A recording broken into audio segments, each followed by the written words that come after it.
ఇప్పుడు అడ్డు ఉన్న కారణాలన్నీ ఎలక్షన్స్ ముందు మీకు లేవా? ఇప్పుడు అవి మేజర్ రీజన్స్ ఎందుకు అవుతున్నాయి మీకు? సో మా మేజర్ డిమాండ్ గ్రూప్ 2, 3 పోస్టులు పెంచాలి.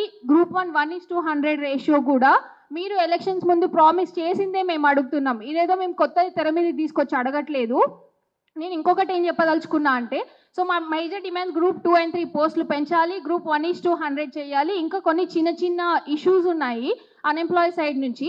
వాటన్నిటి గురించి ఖచ్చితంగా కమిటీ వేస్తారో, లేకపోతే వచ్చి డైరెక్ట్‌గా అన్‌ఎంప్లాయీస్‌తో మాట్లాడతారో, ఏదో ఒకటి గవర్నమెంట్ సైడ్ నుంచి మాకు రెస్పాన్స్ అనేది కావాల్సిందే. మేము డిమాండ్ చేసేది ఇది.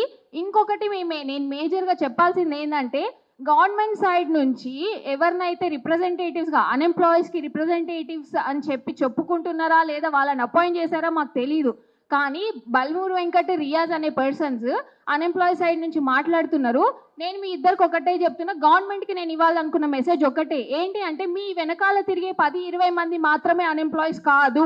బయటికి వచ్చి చూడండి అన్‌ఎంప్లాయీస్ అనేవాళ్ళు ఎట్లా ఉంటారు, ఏంటి వాళ్ళ బాధలు ఏంటి అనేది అర్థమవుతుంది.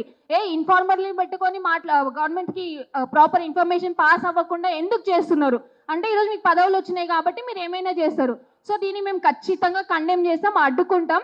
మీకు అన్‌ఎంప్లాయీస్ అనే వాళ్ళు ఏంటి, ఎట్లుంటారు, వాళ్ళ బాధలు ఏంటి, వాళ్ళ పరిస్థితులు ఏంటి, వాళ్ళ ప్రాబ్లమ్స్ ఏంటి తెలవాలంటే రేపొద్దున ఇందిరా పార్క్ వచ్చి చూడండి. వాళ్ళ వెనకాల తిప్పుకునే 10, 20 మంది కాదు అన్‌ఎంప్లాయీస్ అంటే. వాళ్ళకు ముచ్చట చెప్పి పంపించినట్టు కాదు ఇప్పుడు సమస్యలకు పరిష్కారం. మా తరపున ఉండే డిమాండ్స్ ఇవి ఖచ్చితంగా చేయాల్సిందే గవర్నమెంట్.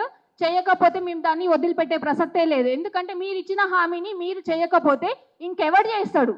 అది